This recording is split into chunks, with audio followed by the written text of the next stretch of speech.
she came with her baby, y'all. I love it. So that's She's beautiful. Yes. So I definitely appreciate you, Cassandra. That was real.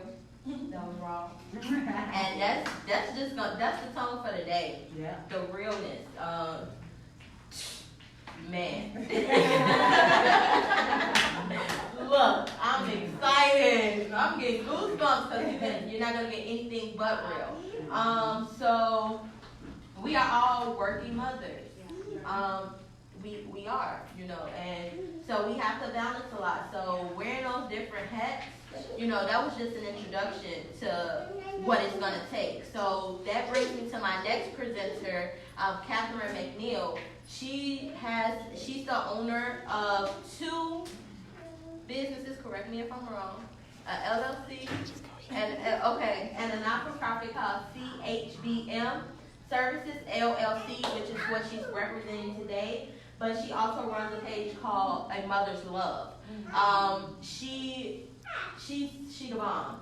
She has a book out, and she does so much stuff for young mothers. She hosted, how many events did you just host? Like 3 or 4? Let's go with that. Okay, yeah. Think about it. She's always spitting knowledge, always collaborating, and she keep it real. Yeah. And so that's what I really love about all these panelists, all these presenters today. So without further ado, I'm going to bring up Catherine McNeil, and she's going to show us how to do this balancing act that we talked about. Hi guys, good. Is it afternoon yet? It's going to get. We're fine. So good afternoon.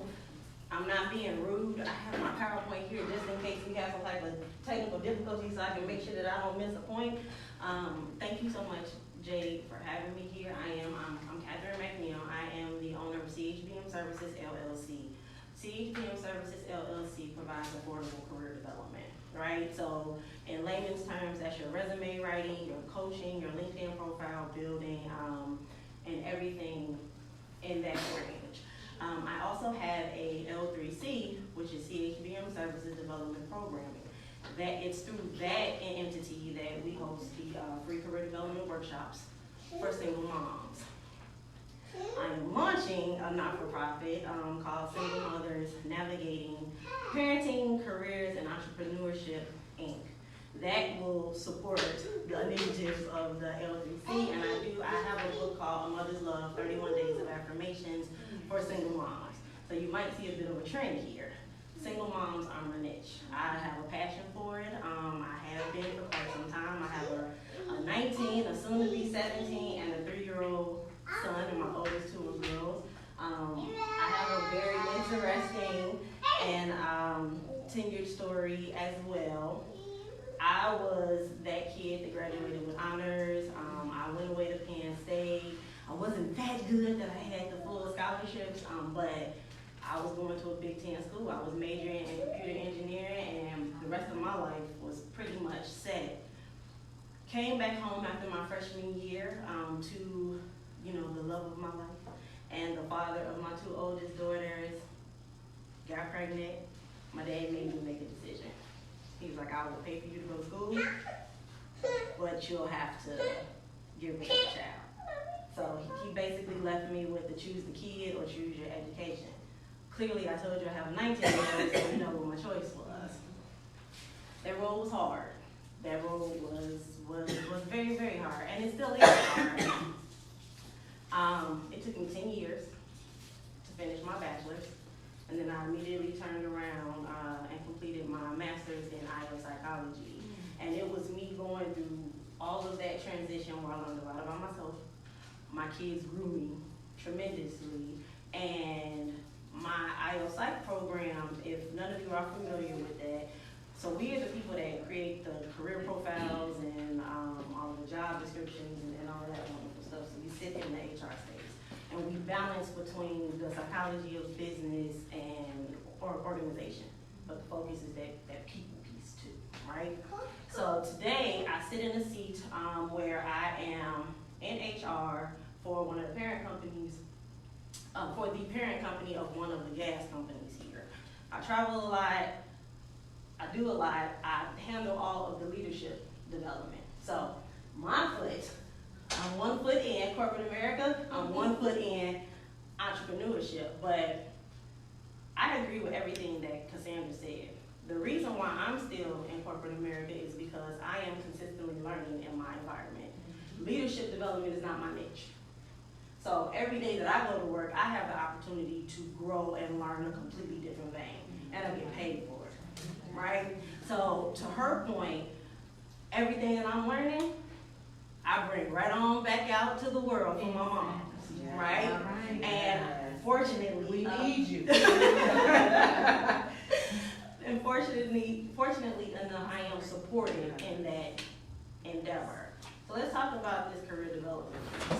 I'm here talking to you guys about how to manage both, because I would be remiss and I would be a lie if I sat here and told you that you just wake up one day with this dream and this vision and the money falls out of the sky. So that doesn't happen. There are very few people that actually jump into entrepreneurship who are fully funded. We have to figure out a way to do both. And as I mentioned, that's why I wear both hats. I do love what I do from a professional standpoint in corporate America, but it also helps me to fund my other endeavors. Because again, as you can see, I do a lot of outreach for the community. That's not something that's highly revenue generating. So it has to be paid for in some way, shape, fashion, or form. So I'm working through that to make sure that I have the partnerships, that I receive the sponsorships, and that now, because I'm launching my not-for-profit, I can get the grants to be able to move my vision forward. You can go ahead. So we're gonna live here that entire time that I'm up here speaking, because everything that, as I said, Cassandra mentioned, is the truth. And she said something about planning. Planning is going to be your best friend and your worst enemy at the same time, right? And I created an acronym that I will refer back to often. To me, what does plan mean? Prepare, learn, ask, and navigate. In every phase that we are going to discuss, you're gonna have to come back to those things. It's gonna be consistent preparation. I make the joke that you ought to write your plans in pen. Because at the end of the day, something is going to change. And you have to remain flexible in that. Should we have a vision? Absolutely. But we have to be flexible enough to, one, be able to go with the direction that our vision may be leading us. Because we can get the idea, and in our mind, it is like pitch perfect. This is going to be flawless. This is exactly what the people need. And then you get in front of the people and you realize that there is a completely different need that you need to meet. Jade mentioned going through her transitions. She is here for the community, but she's realized too that the community might not be ready for what it is that she's trying to give to them. So you have to redirect because you have to keep moving, right? You have to be a habitual learner. I mentioned that I sit in the space that I do in corporate America because that's developing me and it's consistently growing me. I have 2 degrees because I believe in education. I am not one of those people that sit in a space where I believe everybody should go to college, because that is not my standpoint. That was my thing. Everybody has different gifts and talents. I have a child where my oldest, the traditional school route was not her thing. She's in cosmetology school. That child has a gift. She is good with her hands, and she has been very creative her entire life. I could have forced her and I could have beat her over her head to make sure that she got her degree, but that would have been a disservice to her. That's not her thing. That is not where her passion lies. But I am an advocate of consistent learning, whatever that looks like. You need to always be in a place where you are open to ask. There is always going to be someone that has come before you that they're either doing it now successfully, they've done it before successfully, and more often than not, what I've learned from toggling in between both is people want you to ask them about their expertise. They are willing to share, right? And then you have to learn to navigate that. What does that look like? How do you leverage the information that you've gathered and make it work for you? if I'm not mistaken, there was a meme that is like going viral around Facebook where I think it shows like the cosmetology aisle of one of the grocery stores or something like that, and it has all of the different products that are similar. So all the different perms and shampoos or whatever the case may be. And that is a very, very powerful meme because people don't do things because somebody else is doing it. There is room in business for everyone. Because regardless of whatever it is, you're not going to do it like me, I'm not going to do it like you, and we're going to reach a completely different audience. So how do you take all of the things that you've been preparing for, the things that you've been learning, the things that you've been asking about, how do you make them beneficial to you and your demographic, okay? So first, be flexible. Write that plan in pencil. But before you even get to writing it in pencil, you need to make sure that you have figured out what it is that you want to do. I never intended on writing a book. That was not on my to-do list in any way, shape, fashion, or form. I wrote my book because when my oldest daughter was about 16, she had lost her mind. That child went crazy. And I can say this on live because she knows it to be true, and she knows she was the inspiration behind my text. And what I realized is that as mothers, we don't have transparent conversations with other mothers. Everybody's kid is perfect. Everybody's kid is the honor student. We cover and we hide the mistakes. Unless it makes the news, you're not hearing about the dysfunction in anybody's household. That's how generationally most of us were raised. It's unhealthy.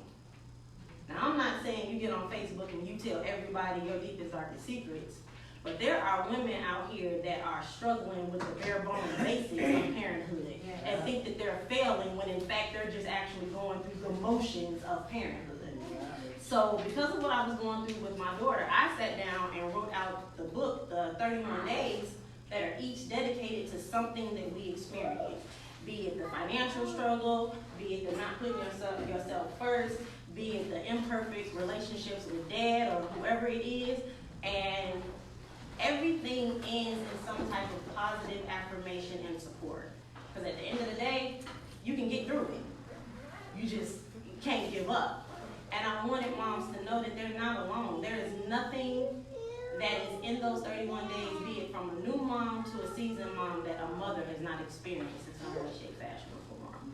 So because I poured into it to help myself, I realized, oh, this might be beneficial for somebody else too.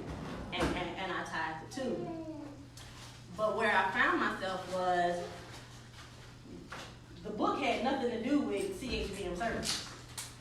Right? I'm writing a book about parenting. Get through that, and my thing is career development. Where is the crossover? So I thought God was punking me. Like, I honestly, I'm like, okay, this is retarded. Like, we need to figure this out. And as I continue to still press, I realized the need for the L3C and how I could blend the two. Work-life balance and the professional space for moms looks a little different than it does for others. We get passed over for promotions just because of the fact that we have children. So there is an assumption that we can't balance both our professional obligations and our personal, right? And in some cases, they fail. Because let's be realistic. Everybody is not going to be on board and supportive of what your vision and your dream is. Cassandra shared that example, right? Everybody's not going to understand it, and it causes friction in the home. I've talked to parents where their children are not necessarily supportive of what it is that they're trying to do. They don't get it.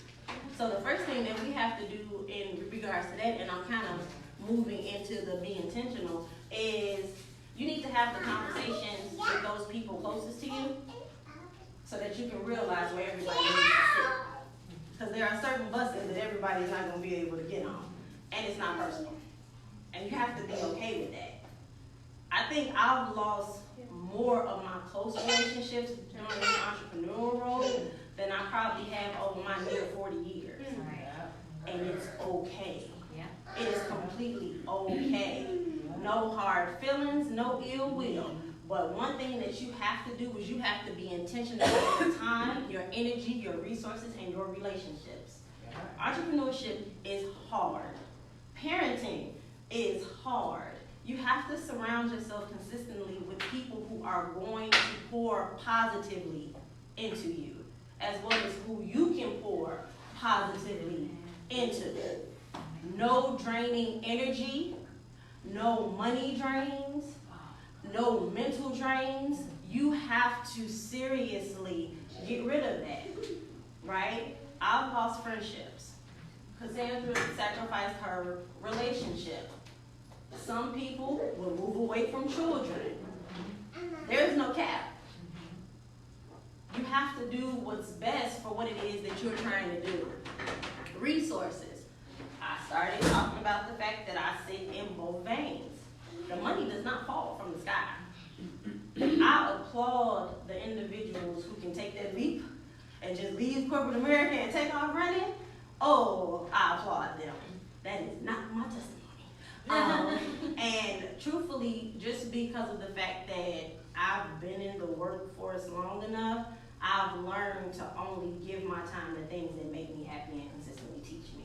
So I may not ever leave my job until my job makes me leave. But I'm still going to be checking bags on the side in regards to my other entities. I definitely have an exit strategy, and I definitely have an end game that will fund everything that I am trying to do, and it'll be cyclical. And I won't have to stress about it. I'll just have to have people manage it. Right?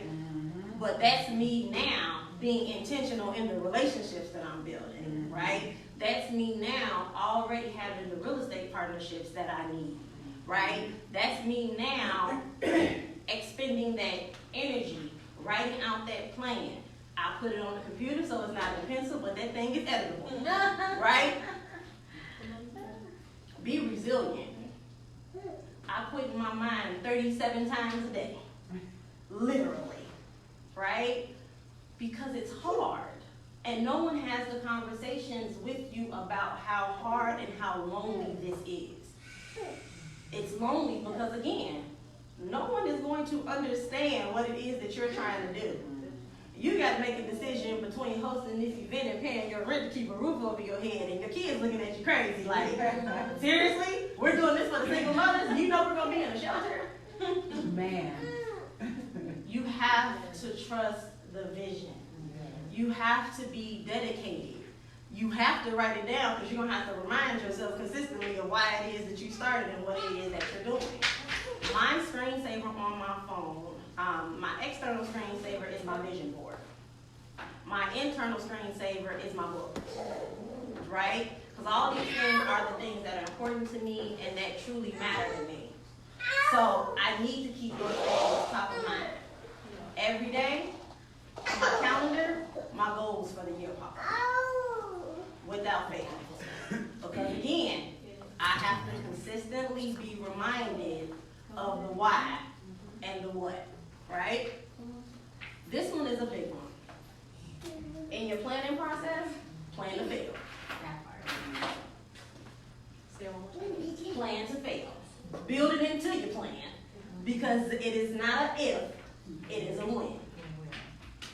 If you've ever listened to some of the most successful entrepreneurs that are out there, they share their testimonies of how many times they got it wrong before they actually got it right. And they took the lesson from every failure and added that to then come back and tweak and grow and develop and tweak and trash that and tweak and, oh, that might be a good one, but this is not a good time, right? The environment's not ready, or the community's not ready for this just yet, so I'm going to put that to the side. I'm not completely giving up on it, but maybe I need to figure out a few more things so that I can make this something that can flourish with my demographic, right? And then lastly, it comes back to the acronym. You're going to prepare, you're going to learn. I forgot the A. What was it? Wait. Prepare, learn, ask, and navigate. Good class.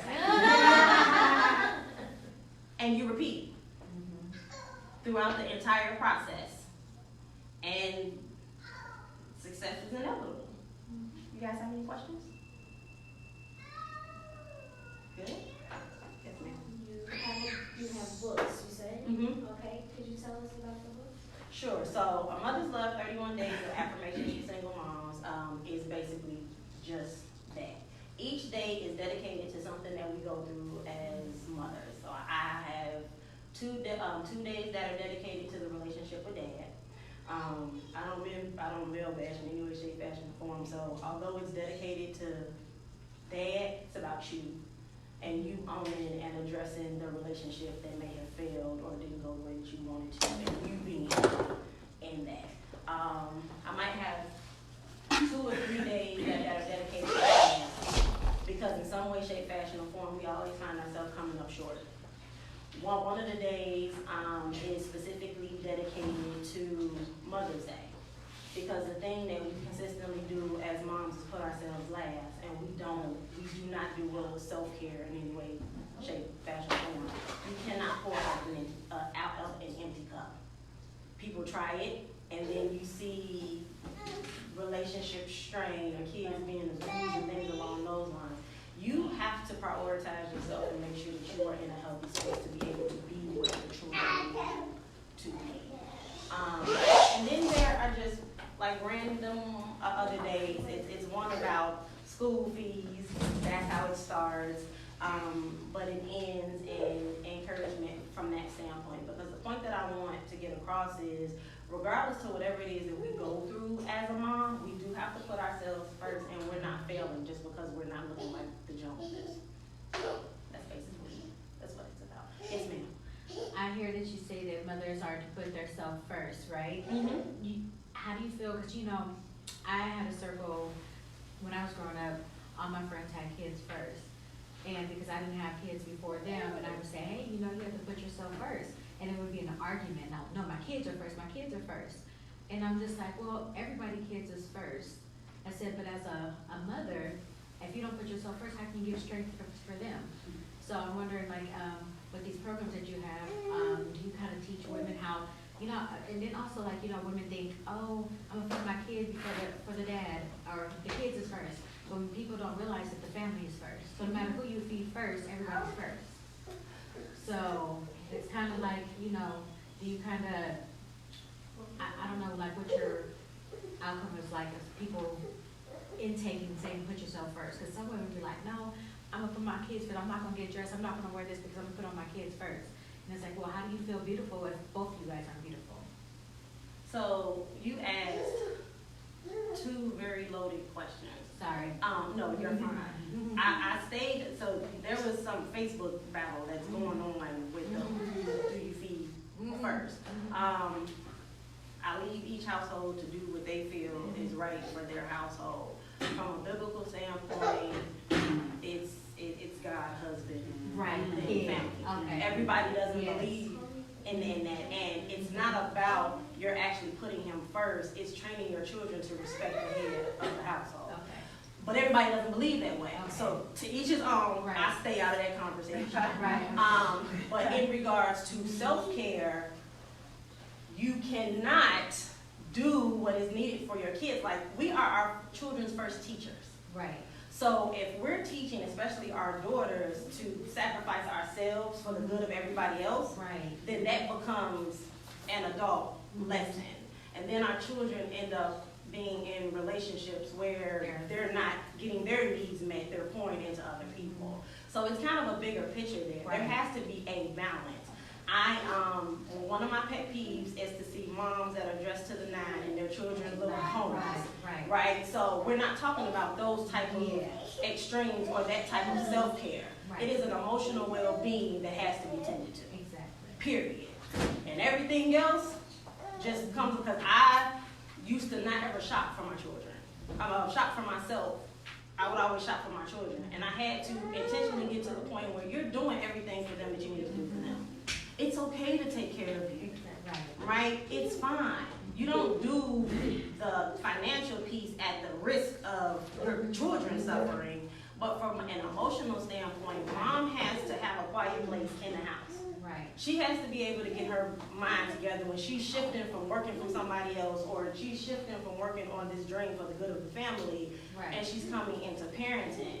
There has to be some type of emotional and mental priority that is there. So when I say self-care, I'm talking about it from that aspect. Agreed. So, Nice. anything else? Well, thanks. Thank you, guys.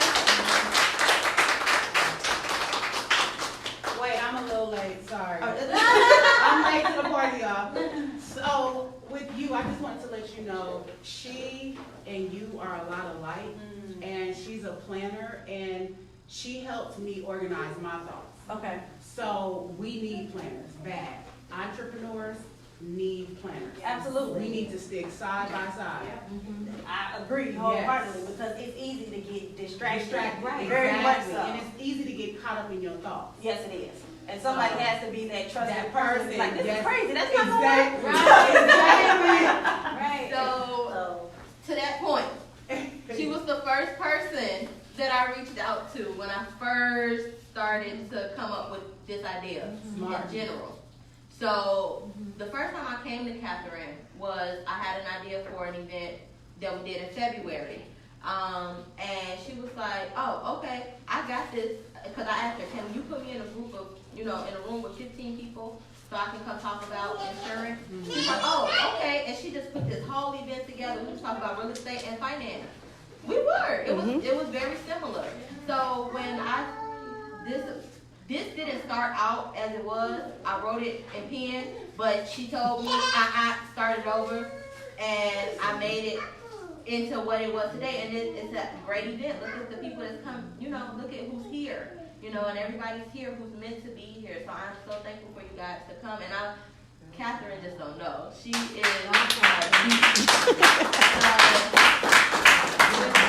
Thank you.